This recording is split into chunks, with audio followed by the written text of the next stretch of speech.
What's going on, you guys? I just wanted to get on here and talk about Jared Goff and his new place in the NFL.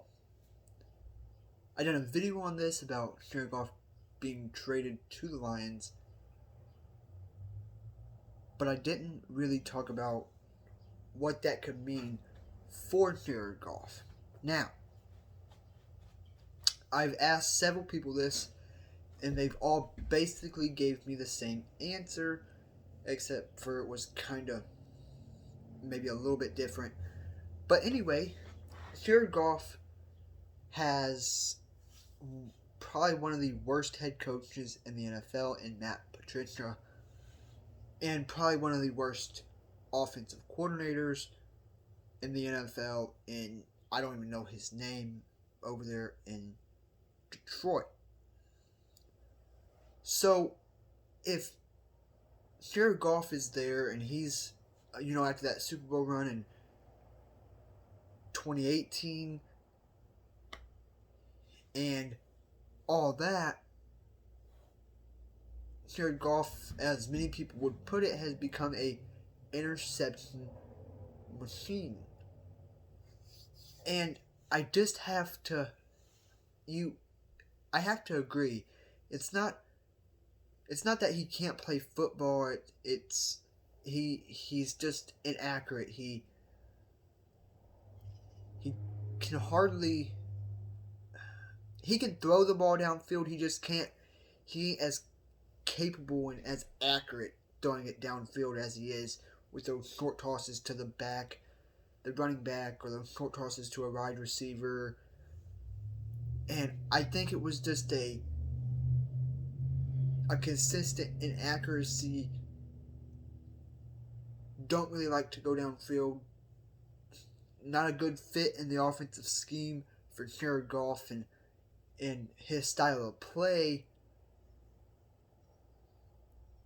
And you look at it and you think, wow, they had that Super Bowl run in 2018.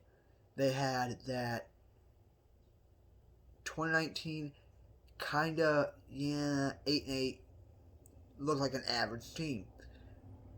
2020 they come around, they get off to that hot start, and then the last 5 or 6 weeks, Jared Goff really just I don't know whether it was he wasn't getting as good of reads, he was facing better teams, or what it was, but Jared Goff kind of started to stumble. He got near that finish line, he was almost there, and he started to stumble. He stumbled. And the last 5 or 6 weeks, he started throwing it really inaccurate, and he couldn't really force the ball into coverage like he used to be able to. A lot of the balls he threw deep down the field were either A, fell short of the wide receiver, or they was just underthrown and intercepted. And it was it become a trend. You've seen it against the Packers in the divisional. He looked a little better in the game against the Seahawks and Russell Wilson. But then he went up against the Packers and Aaron Rodgers and that successful good team. And it was kind of like the last 5 or 6 weeks of the regular season. He wasn't able to get it downfield. He couldn't throw the ball accurately. He was either underthrowing or overthrowing receivers downfield. And it was just more of the same. And you've seen that game slowly start to dwindle away. Now that he's out of LA and into the Lions organization, I have been asked by one of my friends if I think he will become more of if the Lions will become more of a run first type of team instead of a throw it and then later on in the game, if you have a big lead, run it. As far as becoming a run first team, if they don't, then I think later on in the year, week 4, week 5, they will start to become a run first team and try and, control that clock, especially against good teams in the NFC and around the NFC. Obviously, the Lions, I believe they do face the LA Rams and Matthew Stafford.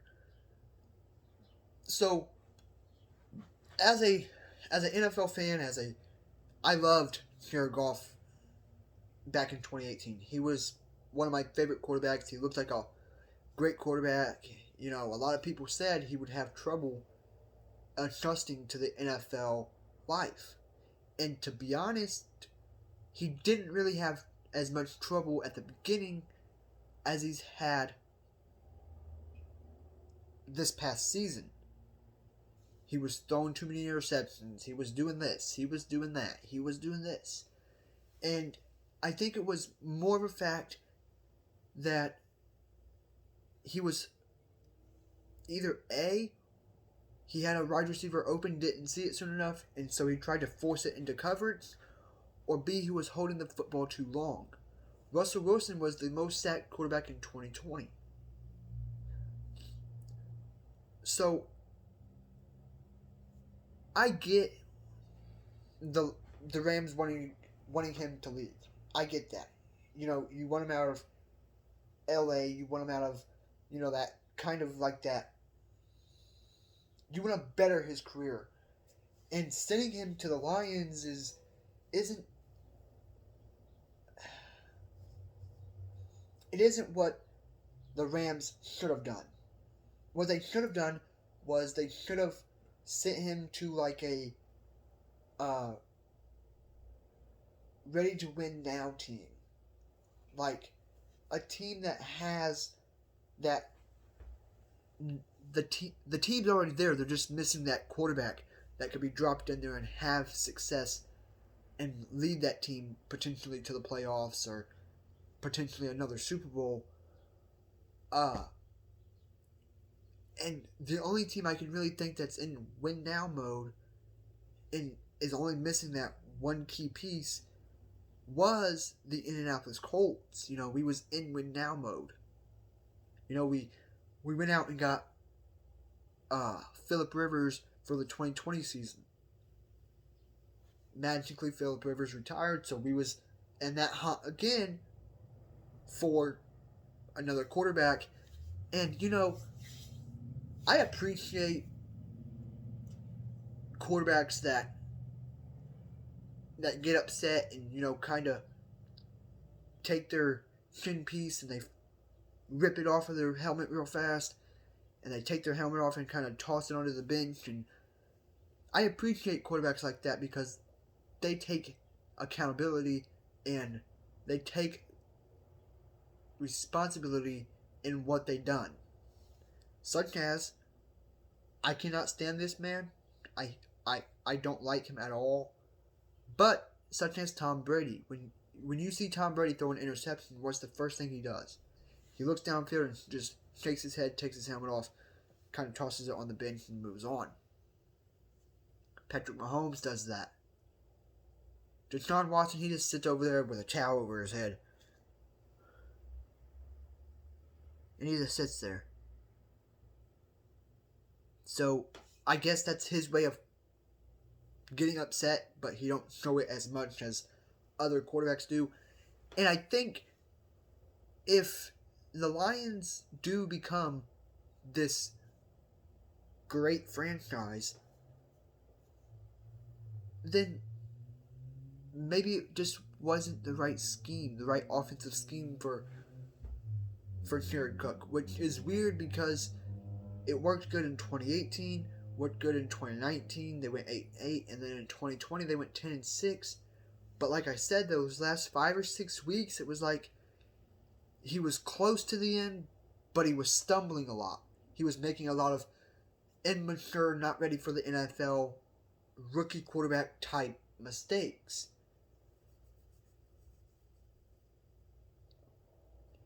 And I think that's what cost him to be traded to the Lions. Now, Matthew Stafford, on the other hand, Matthew Stafford was his talent was wasted for over half his career. He's 32 years old. He's going on 33.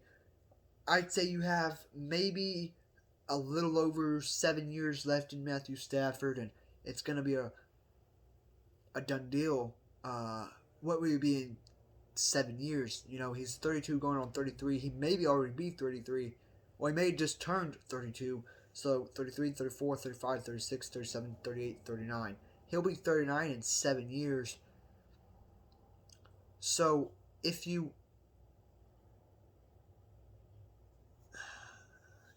look at it,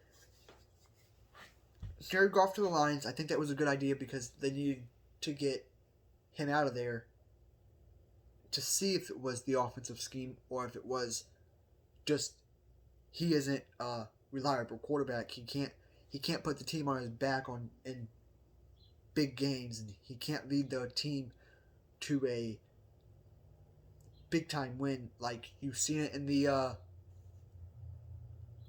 Packers game. You know, they started to come back, and right there at the end, you know, Goff and the Rams had a chance, and Goff just, I guess you, like most people would say, he choked under center, and he just failed to deliver that final push to take the team into overtime and potentially win the game. And then Matthew Stafford, I guess, is, like I said, his talent has been wasted. His great sidearm throw, his accuracy downfield is amazing. And I think with McVay and that amazing offense over there and that offensive line and that defense, I think Matthew Stafford and the Lions could potentially be a number 2 seed next year if McVay can really put Stafford's talent to use. And I think he can and will. He'll use Matthew Stafford and his talent to all its limits.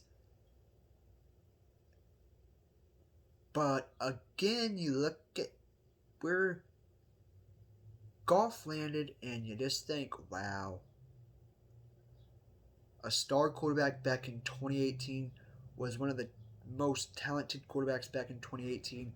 And in the past 2 seasons, his talent has just, it's like his talent left him.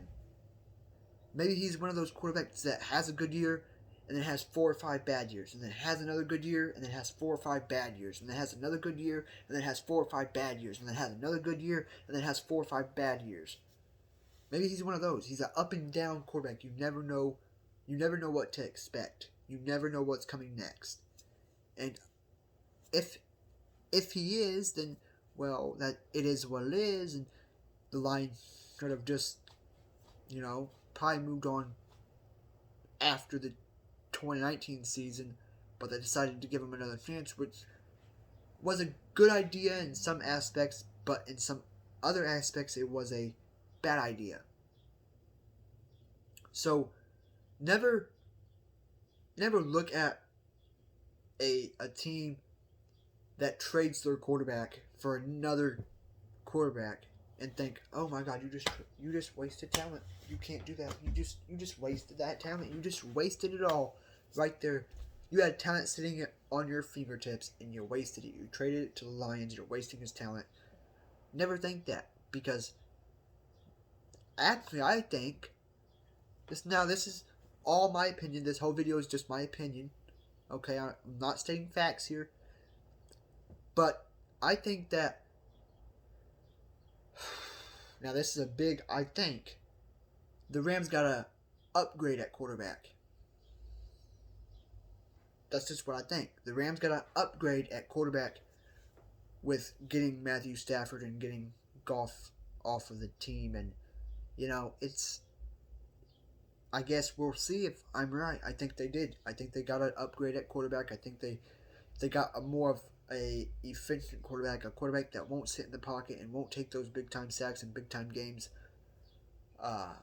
That won't sit there and hold the football for 5 to 10 seconds each time he gets the football. And Stafford likes to run the football. He does. He showed flashes of it in the games. I think the Lions are just a throw first team, and you can't use your quarterback to that extent that often. You can't throw it consistently downfield. You're going to have 40, 60 attempts in every game if you throw it every snap of every game.